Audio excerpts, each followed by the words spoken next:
반갑습니다. 모두다 행정사 송범석 대표입니다. 오늘부터는 영상 촬영 방식을 좀 변경하게 되었습니다. 답변을 기다리는 분들이 너무 늦게 답변을 받아보는 어려움이 있었는데요. 그래서 오늘부터는 월수금에는 그 전날 또는 주말간 올라온 질문에 대해 최대한 빠르게 음성으로 답변을 드리고, 화목에는 한 주간 질문 중에 모두가 알아두면 도움이 많이 되는 질문만 모아서 다시 영상으로 촬영하고자 합니다. 다만 다음 영상 촬영이 11월 말에 있는 관계로 그때까지만 모든 영상은 음성 파일과 제공 화면으로 촬영하고자 합니다. 매번 드리는 말씀이지만 이 의견은 제 개인적인 의견이며 답변에 대해서는 무료로 진행이 됩니다. 더 자세한 답변을 원하시는 분들은 가까운 곳에 있는 변호사 사무소나 법무사 사무소, 행정사 사무소 등을 방문하시면 되겠습니다. 먼저 음주 이진입니다. 우편물 방어라고 이제 올리신 분인데, AJQ님 우편물 방어, 당사자 입장에서는 또 방어라고 하는 것이 적절한지 모르겠습니다만 얼마나 또 간절하면 방어라는 표현을 쓰셨을까 좀 안타깝네요. 일단은 지금 의견서 등이 회사로 날라왔다라고 주소 이전 신청을 해서 라고 말씀하셨는데, 맞아요. 이제 주소 변경을 하면은 의견서나 이런 법원, 검찰 등기를 자기가 받고 싶은 곳으로 받을 수가 있습니다. 검찰 쪽은 주소 이전을 못해서 그렇다. 근데 이제 일반적으로 주소 이전을 하는 방법은 두 가지가 있죠. 등본을 이전을 한 다음에 우체국 가서 그냥 등기 받을 주소를 원천적으로 바꾸는 방법이 있고, 또는 각 검찰, 법원에다가 연락을 하셔가지고 주소 이전 변경이라는 게 있습니다. 특히 법원 같은 경우에는 주소 이전 변경 신청서가 있어요. 그런 걸 신청서를 작성하셔가지고 주소를 변경하는 방법, 이렇게 두 가지가 있습니다. 만들어 놓은 게 있습니다만 제가 영상 촬영할 때 좀 자세하게 한 번 더 얘기를 해드릴게요. 어쨌든 검찰 쪽에서 등기 날라오는 게 있을까요? 라고 물어보셨는데, 있어요. 있는데 검찰을 통과하고 나서 법원에서 서류가 오는 거기 때문에 이미 법원 단계까지 갔다면 더 이상 검찰에서 날라오는 서류는 없어요. 특히나 지금 908이신 것 같은데 간합 벌가금 고지서라든지 이런 것들이 오지 않기 때문에 더 올만한 서류는 없는 것 같습니다. 이미 단계를 지나쳤어요. 음주사고 재판 결과 도움이 되셨으면 하는 바람에서 올리셨다고 써주셨습니다. 재판받은 후기라든지 이러한 것들을 좀 공유해 주시면 도움이 될 수가 있습니다. 야르꼬요님이시고요. 지난 4월 음주운전 사고가 있었고 피해자가 2주 정도 입원을 하셨다고 하네요. 농도는 0.138, 면책금 400만원 냈습니다. 대물 100, 대인 300이겠죠. 반성문하고 음주운전 근절 서약서를 제출했다고 하십니다. 많은 분들이 이제 반성문 따로, 음주운전 근절 서약서 따로 내야 되냐고 물어보시는 경우가 많은데, 반성문 안에 음주운전을 어떻게 근절할 건지에 대한 구체적인 방안이 들어가 있다면 그거 자체가 음주운전 근절 서약서의 역할을 합니다. 굳이 따로따로 낼 필요가 없어요. 그렇게 쓰는 경우에는. 다만 이제 반성문을 처음 써보거나 제대로 썼다라고 어떤 확인을 못 받으신 분들은 음주운전 근절 서약서를 따로 내시는 것도 괜찮습니다. 형사합의는 진행 안 하셨고 908 가서 벌금 1000만원 나왔습니다. 908에서 벌금이 나오는 경우도 있어요. 없지 않습니다. 다만 이제 대부분은 징역형에 대한 집행유예가 많이 나오기 때문에 조금 많이 이제 선방을 하신 것 같습니다. 벌금 고지서는 나오지 않습니다. 왜냐하면 벌금 고지서라고 하는 것은 당신이 벌금을 얼마 낼지 모르니까 내가 알려줄게 해서 검찰에서 오는 거거든요. 근데 이미 벌금을 알고 있잖아요. 그렇다면 벌금 고지서는 일반적으로 또 오지 않아요. 검찰청에다가 내시면 됩니다. 검찰청 징수계에다가 문의하셔서 내가 벌금 1000만원 받았는데 어느 계좌에 넣으면 되느냐 하면은 바로 문자 친절하게 쏴줍니다. 거기로 넣으시면 돼요. 네, 음주 사고 지지인님. 자, 음주 사고가 났고 체열로 알코올 농도가 0.227이었습니다. 피해자가 진단 2주가 나왔네요. 합의서, 피해자분 탄원서, 그러니까 합의는 했다는 얘기네요. 다행입니다. 반성문 제출했고요. 검찰로 넘어갔습니다. 제가 볼 때는 일단 합의는 했기 때문에 벌금형이 나올 수도 있고, 일반적으로 벌금이 나오면 한 1500 가까이 나올 것 같고, 또는 이제 농도가 높고 해서 합의를 했다 해도 징역형에 대한 집행유예가 나올 가능성도 있다고 생각을 해야 됩니다. 좀 지켜봐야 될 것 같습니다. 감옥은 안 갈 것 같다. 합의도 하셨고 했기 때문에.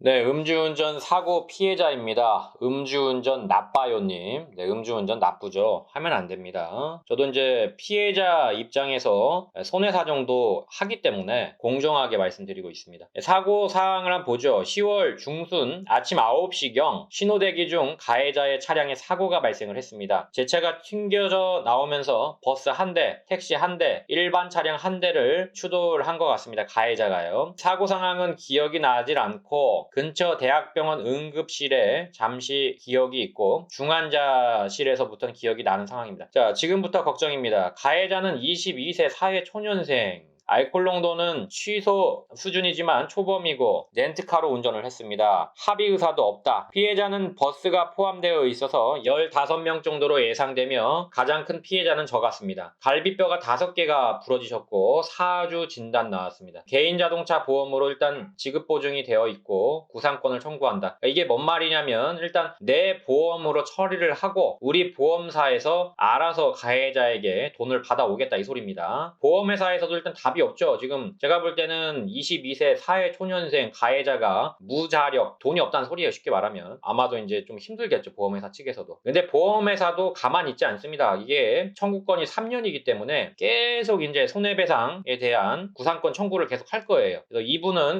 사회생활을 이렇게 쉽게 못 할 겁니다. 경찰 측에서 처리 중이라고 기다리라 답변만 하고 있는 상황입니다. 가해자가 이렇게 무책임해도 되는 건지 민형사상 합의 의사 전혀 안 보입니다. 가해자가 그냥 나는 감옥에 가도 상관이 없다 이런 경우라면은 어쩔 수가 없어요. 보험사에도 답이 없고 형사합의에 대한 것도 답이 없습니다. 초범의 사회 초년생인데 유튜브 보니 약한 처벌이던데 이런 경우 벌금형으로 끝날 수는 없을 것 같아요. 이제 면허 구제 신청하신 분들도 어쨌든 여러 경험을 하기 때문에 저한테 얘기를 하시니까 그 경험을 갖고 얘기를 하는 건데 제가 변호사가 아니기 때문에 아주 좀 조심스럽게 얘기를 합니다만 피해자가 15명의 갈비뼈가 나가신 분까지 있습니다. 이거는 벌금형으로 끝날 사안이 아닙니다. 형사합의를 한다 해도 벌금형으로 못 끝나요. 이거는 제가 볼 땐 일단은 사회 초년생인 부분, 초범이라는 부분을 봤을 때 합의를 하지 않더라도 일단은 징역형에 대한 집행유예가 나오지 않을까 싶고요. 다만 판사님이 너무 괘씸하면은 이거는 단기 실형도 때릴 수 있습니다. 그리고 너무 괘씸하다 한다면 진정서 같은 것들을 법원에 넣으셔서 엄벌에 처해달라고 판사님께 요청하셔도 됩니다. 검사님 또는 판사님께. 형사합의를 본다면 합의 금액은 어느 정도 생각해야 되는지. 근데 지금 선생님이 써주신 거 개인적인 사유로 1년에 한 번 있는 승진시험장 가는 길이었고 손해 여러 가지가 있는데 뭐 다 알 필요는 없고 적극적 손해라는 게 있고 소극적 손해라는 게 있는데 적극적 손해는 이제 뭐 실제로 발생한 손해를 말하는 겁니다. 누가 봐도 객관적인 손해들. 가령 이제 차가 부서졌다면은 그 부서진 가액이라든지 내가 뭐 치료를 받아야 된다면 치료비라든지 뭐 이러한 것들. 누가 봐도 객관적으로 인정이 되는 것들. 근데 소극적 손해라는 게 있어요. 이거는 내가 만약 이 사고가 없었다면 예상될 수 있는 이익 같은 것들이에요. 근데 개인적 사유로 승진시험장 가는 길, 뭐 승진을 할지 안 할지는 모르겠지만 이거는 사실 예상 이익이잖아요. 인정이 되는 경우도 있는데 거의 인정이 안 된다고 봐야 될 것 같고요. 자녀 출산 예정일 일주일 이것도 소극적 손해고요. 그 다음에 회사 휴직에 의한 급여 공제 이거는 이제 적극적 손해가 될 수가 있겠죠. 사고로 인한 개인 부담 치료비 뭐 이런 것들 다 적극적 손해입니다. 자, 그래서 소극적 손해하고 적극적 손해를 좀 나눠서 보셔야 되고 근데 문제는 뭐냐면 이 적극적하고 소극적 손해는 다 민사상 손해배상에 따른 부분이에요. 형사하고는 관계가 없습니다. 자, 그래서 만약에 그런 부분들이 있다면 보험사에 더 얘기를 해보십시오. 근데 보험사에서는 아마 지금 지급보증도 겨우 된 건데 더 줄 것 같지는 않아요. 치료를 제대로 받으시는 게 중요할 거라고 생각이 듭니다. 실형을 보내고 싶은데 어떤 방법이 있을지 아까 말씀드렸듯이 진정서 같은 것들을 좀 많이 넣으시는 게 좋을 것 같아요. 진단서도 넣으시고요. 몸이 다쳤다는 것들 같이 좀 주장을 하시면 좋을 것 같습니다.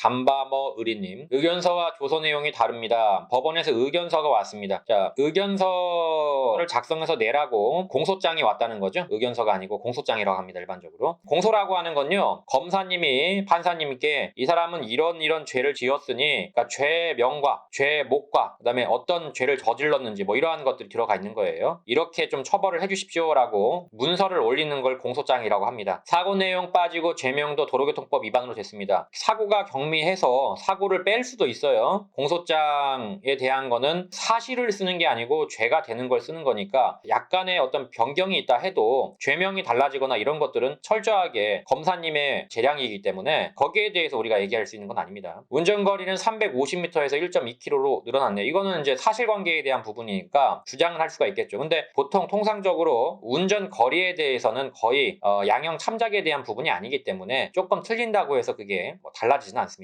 그리고 그날 제출한 거, 그러니까 경찰 조사 시 제출한 거에는 사고 내용 적은 반성문이 있는데 의견서나 양형자료 추가 제출 시 사고 내용 적어야 될까요? 만약에 사고를 내가 당했다라고 한다면은 내셔도 되겠죠. 그러나 굳이 사고를 내가 낸 가해자인데 검사님이 안 쓰셨다, 빼주셨다고 해서 굳이 내가 넣을 필요는 없는 거겠죠?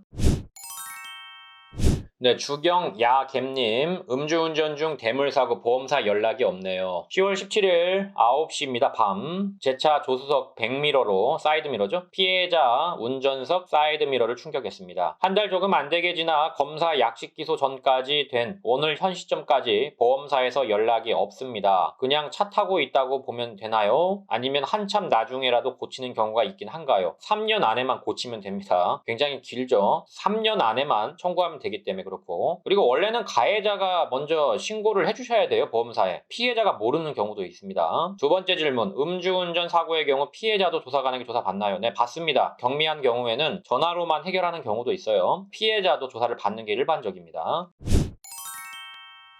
네, 쿤돌 엄마님, 형사합의금 1000만원 요구하는데요. 전치 4주, 민사합의금 550만원 주고 형사합의금 1000만원 달라는데 90판 구형 2년 6개월 나왔습니다. 90판에 회부가 될 정도라면, 그리고 전치 4주 정도 나왔다면 저는 형사합의는 보는 게 맞다고 봅니다. 그러나 1000만원까지는 좀 심하지 않나 싶어요. 제가 볼 때 한 600만원 정도면 될 것 같은데 조금 더 얘기를 피해자와 하셔야 될 것 같습니다. 가급적 하시는 게 좋을 것 같습니다.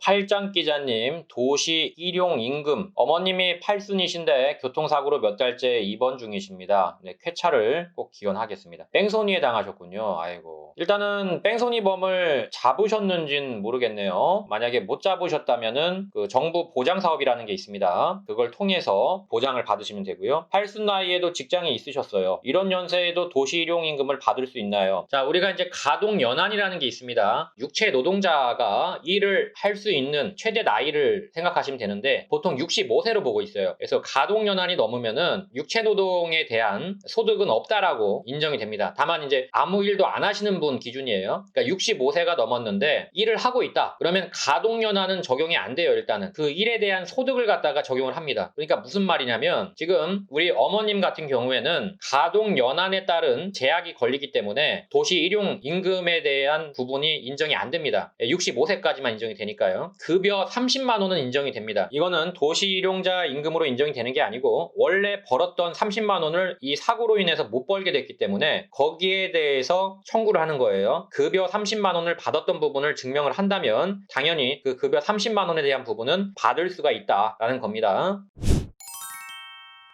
니스트레토님, 킥보드 음주운전 벌금. 새벽 6시 전동 킥보드 탔는데 이제 인도 상태도 안 좋고 해서 피해자하고 부딪혔다고 하네요. 일단은 피해자가 진단서 접수를 했고 그 금액이 이해가 가지 않습니다. 일단 상대 차량 손상은 앞범퍼 70만 원 정도의 사고였고 피해자 상해는 없는 것 같습니다. 오늘 전화를 하니 수리비 500만 원을 제시하길래 올려봅니다. 앞범퍼 교환 사고에 무슨 치료비까지 400만 원이 넘어가는지, 제가 억울하거나 잘못을 인정하지 않는 건 아닙니다. 인사사고를 접수하면 형사처벌로 벌금이 훨씬 많이 나온다면서 협박성으로 말하는데 불박 영상과 겹치며 고의로 박은 것이 아닌가 생각도 들고요. 벌금이 얼마 정도 나오는지 궁금하고요. 진단서 요구하니 안 보여주고 경찰에 내버리겠다 말겠다 이렇게 협박만 하고 있습니다. 농도가 0.111 정도면 일단 뭐 사고가 경미하면은 한 600만 원 정도 이상이 되고요. 벌금이. 그러나 이제 알다시피 이게 12월 10일부터는 전동 킥보드 사건의 경우에는 음주운전 적용이 안 됩니다. 형법 제2조를 예전에 말씀드렸죠. 이 법이 바뀐 경우에는 피고인에게 유리한 법으로 적용이 됩니다. 근데 이게 판례나 이런 걸 보면은 어떤 반성적인 고려에 의해서 그 법이 바뀐 경우에만 소급 적용이 되거든요. 행위 자체가 지금 11월 달에 발생을 했기 때문에 그게 소급 적용이 될지 안 될지는 저도 잘 모르겠어요. 지금 현재 상태에서는. 판사님들이 지금 재판을 12월 이후로 미루는 걸 봐서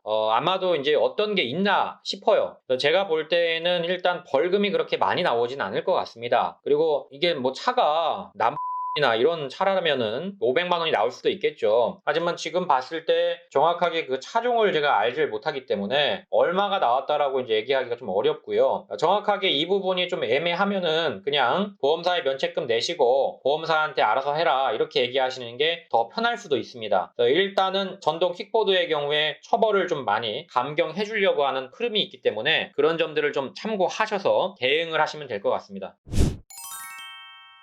자, 두려움님, 전동 킥보드 음주운전. 전동 킥보드로 음주운전 하다가 취소 처분을 받게 됐습니다. 0.07위가 나왔고요. 초범입니다. 정지 처분을 받았습니다. 근데 오늘 사전 통지서를 보니까 취소 처분으로 나와 있다라고 나와 있는데 지금 취소가 될 이유가 없죠. 0.07이니까 그냥 정지로 끝나야죠. 사고가 없었다고 또 써있네요, 댓글에. 경찰에게 좀 강하게 어필을 하셔야 할 것 같습니다. 전산 오류 같은데 정지가 맞습니다.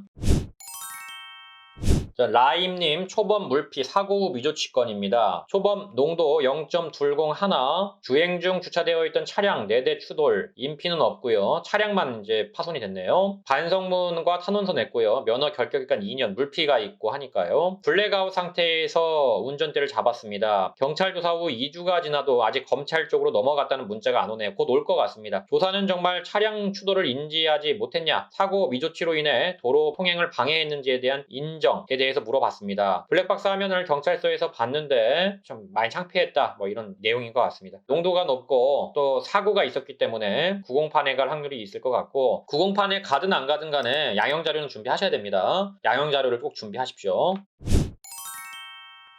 음주운전 2회 적발 화이팅 합시다요 님. 2019년에 한번 2020년에 한번 2년 만에 적발됐습니다. 일단 실형 가능성도 있어요. 다만 실형 가능성보다는 징역형에 대한 집행유예 가능성이 높다고 봅니다. 왜냐하면 이번에 사고가 없었거든요. 가급적이면 가까운 곳에 있는 또는 전문성 있는 변호사님을 선임하시는 것을 권고드립니다.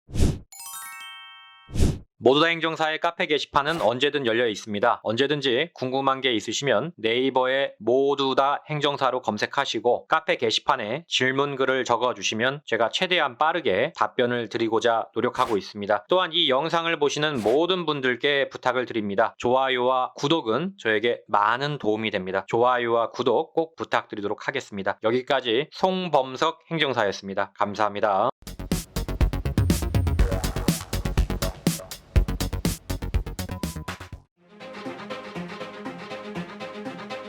모두 다 감옥 보낼 수는 없는 거 아닙니까? 이 중에서 경중을 따져서 억울하거나 또는 경미하신 분들은 한 번 더 기회를 줘야 되지 않을까요?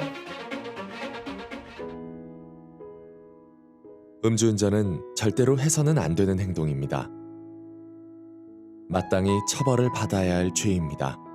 그러나 죄라는 건 경중을 따져야 합니다. 참작할 만한 점이 있거나 억울한 사연이 있다면 다시 한번 면허를 회복할 기회를 줘야 한다고 저는 감히 생각합니다. 다시 모두를 소중한 우리 이웃으로, 저는 모두 다 행정사입니다.